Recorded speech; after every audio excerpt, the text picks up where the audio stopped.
नवरात्रि के प्रथम दिन राष्ट्रपति द्रौपदी मुर्मू अयोध्या पहुंची हुई है, जहां उन्होंने रामलला के दर्शन कर पूजा अर्चना की और इस दौरान उन्होंने तमिलनाडु से लाए गए श्री राम यंत्र का पूजन किया और साथ ही मंदिर के दूसरे तल पर बने राम दरबार में उसकी स्थापना की। राष्ट्रपति ने राम मंदिर परिसर का भी अवलोकन किया। मुख्यमंत्री योगी आदित्यनाथ ने उन्हें मंदिर निर्माण से जुड़े कार्यों की विस्तृत जानकारी दी और इससे पहले अयोध्या एयरपोर्ट पर राज्यपाल आनंदीबेन पटेल और सीएम योगी ने उनका स्वागत किया। प्राण प्रतिष्ठा के बाद में ये राष्ट्रपति का दूसरा अयोध्या दौरा है, इसलिए ये दौरा कई मायनों में महत्वपूर्ण हो जाता है। तो तमिलनाडु से लाए गए श्री राम यंत्र की पूजा भी की गई। सीएम योगी ने मंदिर निर्माण के बारे में जानकारी राष्ट्रपति द्रौपदी मुर्मू के साथ में साझा की और ये कुछ झलकियां इस वक्त आपकी टीवी स्क्रीन में, इनमें राष्ट्रपति द्रौपदी मुर्मू रामलला के दर्शन करती हुई नजर आ रही हैं।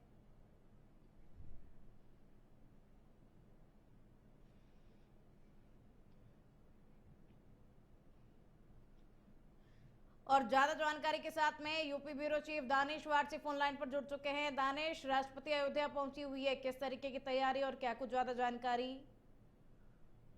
बिल्कुल, देखिए खुशबू, आज राष्ट्रपति द्रौपदी मुर्मू का चूंकि आज अयोध्या दौरा था और उन्होंने आज रामलला के दर्शन भी किए हैं।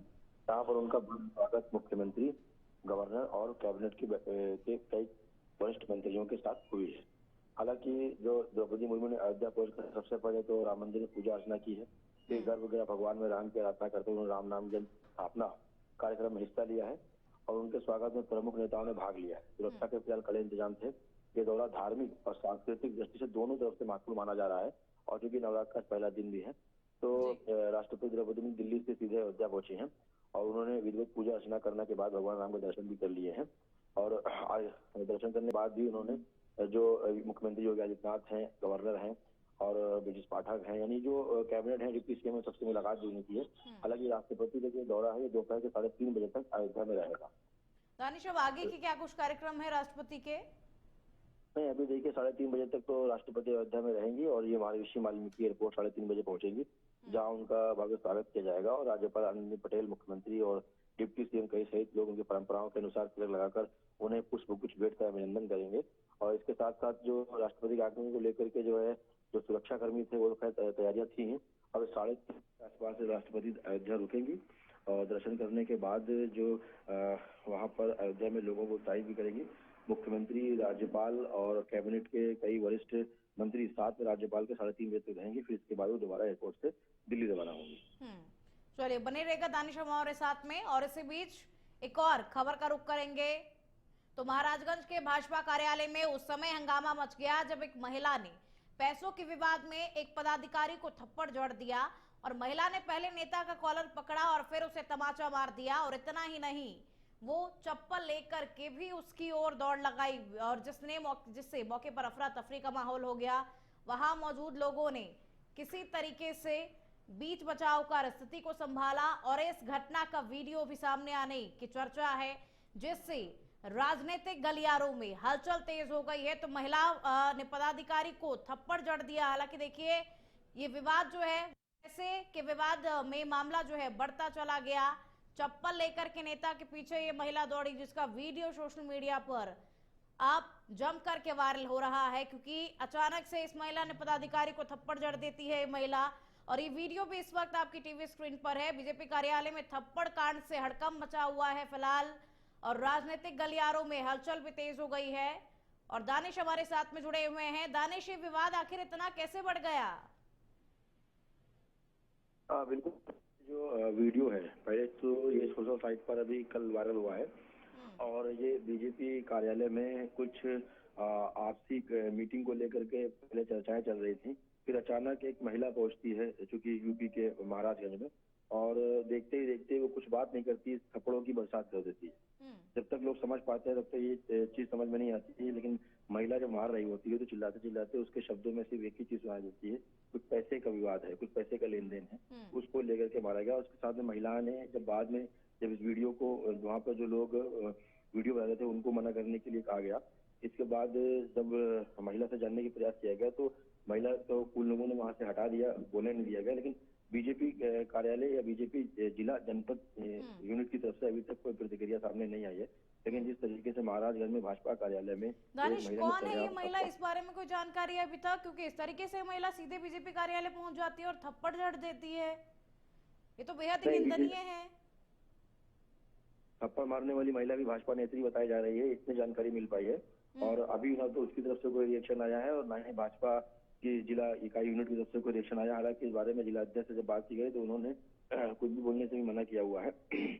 इसके साथ साथ जो वीडियो है वो कहीं ना कहीं वायरल हो चुका है और महाराजगंज के साथ साथ प्रदेश के भाजपा संगठन के खिलाफ भी इस बात की हलचल है कि आखिर महिला ने जो विवाद किया है या जो मारा है वो किस लिए मारा, उसके पीछे की हकीकत कुछ और है या पैसे का लेन देन है या फिर महिलाओं को लेकर के कोई ऐसी बात है जो अंदर ही अंदर महिलाओं को खाई जा रही थी, इस वजह से उसने आपाक होकर के भाजपा कार्यालय में ये घटना घटी। अभी तक दानिश उस महिला से कोई बातचीत हो पाई है क्या? आखिर असली कारण क्या है वो पता चल सके? नहीं, पैसे का लेन देन तो बताया जा रहा है, लेकिन जो महिला है वो भाजपा नेत्री भी बताई जा रही है और अभी उनसे संपर्क किया गया है। तो फिलहाल उनसे संपर्क हुआ लेकिन वो रिएक्शन देने के लिए भी तैयार नहीं है। हो सकता है कि शायद एक दो दिन बाद इस पर या तो गोपनीय कोई इस पर कार्रवाई होगी या फिर मुझे लगता है कि महिला कुछ समय बाद सामने आ सकती है। बिल्कुल दानिश, इस मामले का जल्द से जल्द खुलासा होना बेहद जरूरी है और इस बात का पता लगाना भी चाहिए कि आखिर महिला ने इस तरीके से क्यों थप्पड़ जड़ दिया, महिला के मन में क्या बातें हैं, क्या चीजें हैं जो महिला को परेशान कर रही है, किस तरीके से एक महिला जो कि बीजेपी कार्यालय पहुंचती है और अपना आपा खो बैठती है। बने रहेगा दानिश आप हमारे साथ में। एक और बड़ी खबर का अब रुख कर लेते हैं। यूपी में स्थायी डीजीपी नियुक्ति का रास्ता साफ हो गया है। 18 आईपीएस अधिकारियों की सूची यूपीएससी को भेजी गई है। यूपीएससी 3 नामों का पैनल तैयार करेगा और सीनियरिटी और सेवा रिकॉर्ड के आधार पर चयन किया जाएगा। रेणुका मिश्रा, आलोक शर्मा, पीयूष आनंद और कार्यवाहक डीजीपी राजीव कृष्णा के नाम प्रमुख चर्चा में हैं। तो ये कुछ नाम जो कि इस वक्त चर्चा में बने हुए हैं, अभी तक आधिकारिक घोषणा नहीं हुई है। तो स्थायी डीजीपी नियुक्ति के रास्ते अब साफ हो गए हैं। 18 आईपीएस अधिकारियों की सूची यूपीएससी को भेजी गई है। यूपीएससी अब 3 नामों का पैनल तैयार करेगा। रेणुका मिश्रा, आलोक शर्मा, पीयूष आनंद और कार्यवाहक डीजीपी राजीव कृष्णा के नाम इस वक्त चर्चा में बने हुए हैं। तो यूपी में स्थायी डीजीपी नियुक्ति का रास्ता अब पूरी तरीके से साफ होता हुआ नजर आ रहा है। 18 आईपीएस अधिकारियों की सूची जो कि यूपीएससी को भेजी जा चुकी है और ज्यादा जानकारी यूपी ब्यूरो चीफ दानिश से हम ले लेते हैं। दानिश हमारे साथ में जुड़े हुए हैं। दानिश, क्या कुछ ज्यादा अपडेट फिलहाल? बिल्कुल, देखिए जो सुप्रीम कोर्ट का आदेश है उसका पालन मुख्य योगी सरकार कर रही है, लेकिन इस पर सवाल भी कई बार उठे हैं कि स्थायी डीजीपी की नियुक्ति क्यों नहीं उत्तर प्रदेश में हो पा रही, ये लेकर के बड़ा संशय था। क्योंकि कोई भी डीजीपी अस्थायी तौर पर नियुक्त हो जाता है जिसको लेकर के एनकाउंटर पर, खास एनकाउंटर पर पुलिस की कार्रवाई पर सवाल उठ रहे थे। हालांकि उत्तर प्रदेश में लगभग 4 सालों बाद स्थायी डीजीपी की नियुक्ति का रास्ता साफ होता नजर दिख रहा है और आज सरकार ने सुप्रीम कोर्ट के आदेश पर आईपीएस अधिकारियों की सूची यूपीएससी को भेज दी है, जिसमें 18 वरिष्ठ अधिकारियों के नाम शामिल हैं। मौजूदा डीजीपी राजीव कृष्ण भी उसी रेस में आ रहे हैं। हालांकि सूत्रों के मुताबिक जो यूपीएससी है अब उसकी सूची समीक्षा करके सीनियरिटी, सेवा रिकॉर्ड और अनुभव के आधार पर 3 नामों का पैनल तैयार करेगा। इसे अंतिम निर्णय के लिए राज्य सरकार को भेजा जाएगा।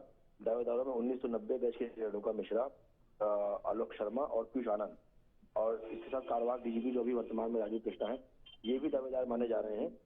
ये कह सकते हैं कि 4 सालों से जो इंतजार चल रहा था 2.0 की सरकार में स्थायी डीजीपी, उसकी नियुक्ति पर विपक्ष ने कई बार सवाल खड़े किए थे कि स्थायी डीजीपी की नियुक्ति केंद्र के कहने के बावजूद नहीं हो पा रही थी। ये बड़ा सवाल था कि उत्तर प्रदेश में क्या कोई ऐसे आईपीएस अधिकारी नहीं है रूलिंग के हिसाब से कि उनको स्थायी डीजीपी नियुक्त किया जाए। लेकिन अब चूंकि सुप्रीम कोर्ट ने इस पर हस्तक्षेप किया था तो सुप्रीम कोर्ट के निर्देश के बाद आज सरकार ने यूपीएससी को सूची भेजी है। इसमें प्रमुख तौर पर 3 नाम शामिल किए जाएंगे, उनमें से कोई एक चुना जाएगा, लेकिन उसमें वर्तमान डीजीपी भी रेस में आ रहे हैं। बिल्कुल दानिश, देखिए अंतिम निर्णय जो होगा वो देखने वाली बात होगी, क्योंकि लंबे समय से इंतजार किया जा रहा था और अब ये इंतजार खत्म होगा। बहरहाल शुक्रिया दानिश आपका इन तमाम जानकारियों को साझा करने के लिए। तो यूपी में स्थायी डीजीपी की नियुक्ति का रास्ता अब साफ हो गया है। लंबे समय से इंतजार किया जा रहा था और अब ये इंतजार खत्म होने वाला है।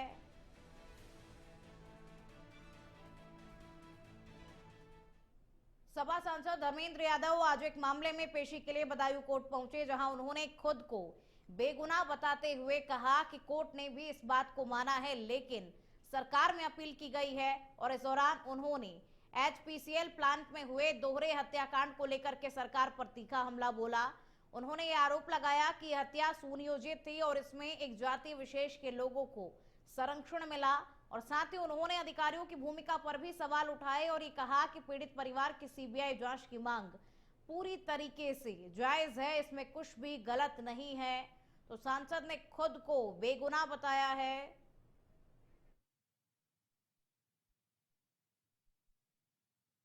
ये परिजन लोग एकदम सही है। परिजन लोग जानते हैं कि एसआईटी आखिर किसके द्वारा नियुक्त की हुई है। जिसके द्वारा नियुक्त हुई एसआईटी उन्हीं के द्वारा नियुक्त हुए कप्तान थे, उन्हीं के द्वारा नियुक्त हुए डीएम थे। जिन डीएम और कप्तान ने अगर सावधानी से काम किया होता, समझदारी से काम किया होता, जिम्मेदारी से काम किया होता, तो घटना घटित ही नहीं होती। तो स्वाभाविक है परिजन कैसे उन पर भरोसा कर सकते, नहीं करना चाहिए। और सीबीआई की जांच। कासगंज के गंज ढूंढवारा में मोहनपुर रोड पर आयोजित ईद महोत्सव मेला प्रदर्शनी का शुभारंभ हुआ। राज्य महिला आयोग के सदस्य रेणु गौड़ और अखिल भारतीय ब्राह्मण महासभा के जिला अध्यक्ष पंकज मिश्रा ने फीता काटकर के मेले का उद्घाटन किया और पहली बार आयोजित इस महोत्सव में कश्मीर वैली और मनाली थीम पर आधारित लाइव शो खास आकर्षण बने हुए हैं। बच्चों और युवाओं के लिए झूले, सर्कस और सांस्कृतिक स्टॉल भी लगाए गए हैं और वहीं देश भर के हस्तशिल्प उत्पाद भी प्रदर्शित किए गए हैं। मेले में पहले दिन बड़ी संख्या में लोगों की भीड़ उमड़ी और लोगों ने आनंद पूर्वक मेले को देखा।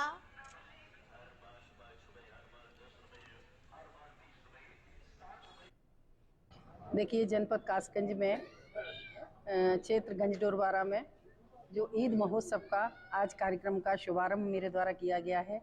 तो ये महज एक कार्यक्रम नहीं है, बहुत सोच समझ के ये कार्यक्रम रखा गया है, क्योंकि इस महोत्सव में जो बच्चों की बोर्ड की परीक्षाओं को ध्यान में रखा गया है। ये बहुत बड़ी बात है कि बच्चों के हाई स्कूल इंटर के जो परीक्षाएं थी वो 25 तारीख को पूर्ण रूप से समाप्त हो जाएंगी। तो इससे बच्चे भी एक महीने इस आयोजन का पूरा आनंद ले सकेंगे। अम्बेडकर नगर के अकबरपुर स्थित प्रधान डाकघर को बम से उड़ाने की धमकी मिलने से हड़कंप मच गया। सूचना मिलते ही पुलिस और सुरक्षा एजेंसियां तुरंत मौके पर पहुंची और पूरे परिसर की सघन जांच की गई। बताया जा रहा है कि लखनऊ रीजनल ऑफिस को एक मेल के जरिए 19 साइनाइड गैस से भरे बम रखे होने की धमकी दी गई थी, जिसे तमिल मुक्ति संगठन के नाम से भेजा गया। आरपीओ लखनऊ की सूचना पर स्थानीय पुलिस ने सतर्कता बरतते हुए तलाशी अभियान चलाया। हालांकि जांच में कोई संदिग्ध वस्तु नहीं मिली है। कोड ऑफिस है, वहाँ के जो मैनेजर बैठते हैं उन्होंने आके और मेरे पोस्टल का कर्मचारी दोनों आके मुझे बताया कि मैडम ऐसी ऐसी जो है मेरे पास व्हाट्सएप खबर आई है मेरे रीजनल ऑफिस से, और आप जो है पुलिस को सूचना कर दीजिए। तो मैंने नगर कोतवाली यहाँ इंस्पेक्टर साहब को मैंने सूचना दिया और एलाऊ विभाग ये सब लोग आए और पूरी चेकिंग किए और इस चेकिंग से मैं संतुष्ट हूँ। सिद्धार्थनगर से शिक्षा व्यवस्था पर सवाल खड़ा करने वाला एक मामला सामने आया है।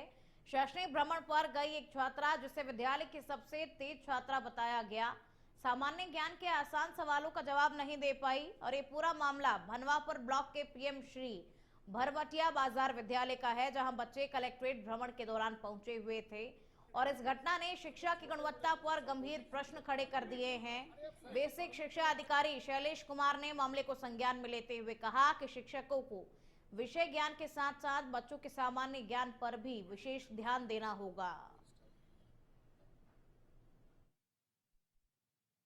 आपने मामला आपके द्वारा संज्ञान में लाया गया है। बच्चे के द्वारा अधिकारी महोदय का नाम नहीं बता पाएंगे।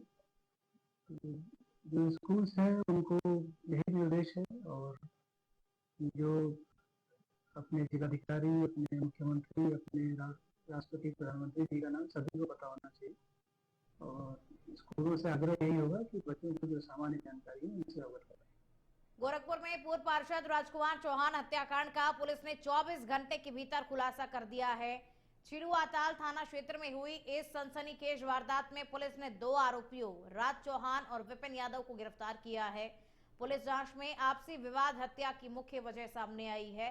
सीसीटीवी फुटेज के आधार पर आरोपियों की पहचान कर उन्हें पकड़ा गया और पूछताछ में दोनों ने अपना जुर्म कबूल कर लिया है।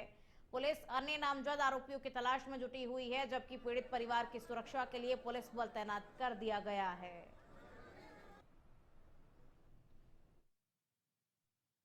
जैसा कि आप सभी को विदित है, आज जनपद गोरखपुर थाना चिलुआताल बरगदवा अंतर्गत एक घटना घटी थी। आज सुबह लगभग 4:30-5 बजे के आसपास में वहां पर जाकर परिजनों से संपर्क स्थापित करते हुए उनसे तहरीर प्राप्त की गई। तहरीर में परिजनों द्वारा गांव के ही 8 अन्य लोगों को नामजद किया गया था। उन सभी 8 अभियुक्तों को पुलिस द्वारा अपने गिरफ्त में लेकर उनसे पूछताछ की जा रही है। इसके बाद वहां पर लगे सभी लगभग 8 सीसीटीवी कैमरों का अवलोकन किया गया। कि जो मांगे हैं उनमें एक तो आर्थिक सहायता को लेके है और उनके क्योंकि 2 बच्चियां और 1 बच्चा है और सभी स्कूल गोइंग बच्चे हैं, तो उनकी पढ़ाई को लेकर और उनकी आगे की नौकरी के लिए उन्होंने डिमांड्स रखी हैं। तो हम लोगों ने उनकी जो आर्थिक सहायता है उसके लिए हम लोग ऑलरेडी फॉर्मेलिटीज़ करके और अभी तत्काल इसको शासन भेज दे रहे हैं। बाकी बच्चों की जो पढ़ाई है वो हम उनसे वार्ता करके और जहाँ पे भी बच्चे पढ़ाई कर रहे हैं तो जब तक उनकी एजुकेशनल रिहेबिलिटेशन का है वो पूरा हमने बोला है, आश्वस्त किया है। सुरक्षा की मांग की है वो तत्काल उन्हें मुहैया कर। फिरोजाबाद में युवती से दुष्कर्म के आरोपी को पुलिस ने मुठभेड़ के बाद में गिरफ्तार कर लिया है। खैरगढ़ थाना क्षेत्र के सांखिनी चौराहे का ये मामला है, जहां कंस मेला देखने गई युवती अपने परिजनों से बिछड़ गई थी और इसी दौरान आरोपी युवक ने उसे घर छोड़ने का झांसा दिया और रास्ते में वारदात को अंजाम दिया। पुलिस ने तत्परता दिखाते हुए आरोपी को पकड़ लिया। हालांकि मुठभेड़ में वो घायल हो गया, जिसका इलाज अस्पताल में चल रहा है। मामले की जानकारी क्षेत्राधिकारी शिकोहाबाद अमरीश कुमार ने दी है। उक्त सूचना पर खैरगढ़ पुलिस टीम द्वारा साखनी चौराहा हाथवंत रोड पर चेकिंग की जा रही थी। चेकिंग के दौरान एक संदिग्ध व्यक्ति दिखाई दिया, जिसको पुलिस द्वारा रुकने का इशारा किया गया। पुलिस टीम को अपनी ओर आता देख संदिग्ध व्यक्ति द्वारा पुलिस टीम पर जान से मारने की नीयत से फायर कर दिया गया। आत्मरक्षार्थ की गई जवाबी कार्रवाई में अभियुक्त के पैर में गोली लगी है, जिसे पुलिस अभिरक्षा में इलाज हेतु जिला अस्पताल भिजवाया गया। मथुरा के जैत थाना क्षेत्र में पुलिस और बदमाशों के बीच में हुई मुठभेड़ में एक शातिर लुटेरा घायल हो गया, जबकि एक बाल अपचारी को गिरफ्तार किया गया है। आरोपी सवारियों को गाड़ी में बैठाकर लूटपाट करते थे और पेट्रोल पंप से तेल भरवाकर बिना भुगतान किए फरार हो जाते थे। पुलिस ने मुखबिर की सूचना पर घेराबंदी की और इस दौरान बदमाशों ने फायरिंग की।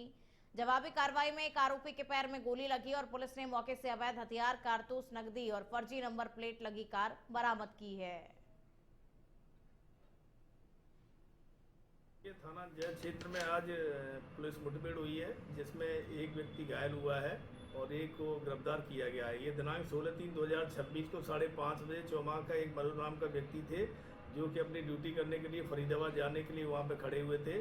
तो थोड़ी देर बाद एक XUV आई थी, जो उसमें सवारी के रूप में इनको बिठाल करके ले गए। आगे जा कर के इनके साथ मारपीट की तथा इनसे इनका मोबाइल और पैसे छीन लिए। इनको वापस ला करके फिर KD हॉस्पिटल के पास एक पेट्रोल पंप था, वहाँ पेट्रोल पंप से इनसे UPI करा करके उसमें पेट्रोल डलवाया गया और ये पेट्रोल के 1000 देने के बाद ये वहाँ से पेट्रोल और अन्य पैसे नहीं देकर के वहाँ से भाग गए थे। आज उसी संबंध में एक जैत से जब आधे की तरफ जब जाते हैं तो बम्बे की तरफ लेफ्ट में मुठभेड़ हुई है। उस मुठभेड़ में एक व्यक्ति घायल होता है, इसको इलाज हेतु रवाना